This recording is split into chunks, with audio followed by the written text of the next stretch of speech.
I love you. Magandang gabi po sa inyong lahat. First of all, thank you Beyonce para safety.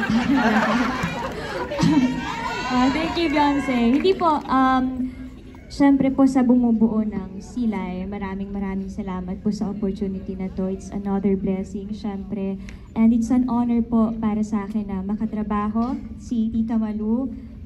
Ginalingan ko po talaga, baka mapalo niya po ako sa puwet, lagot ako pag hindi ko ginalingan dito.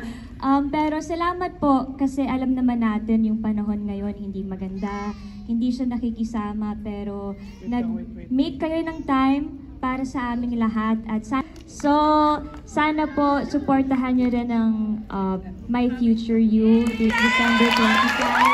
Kasama ko po dyan si Chef Cajuline at marami pa pong iba. So I'll see you guys.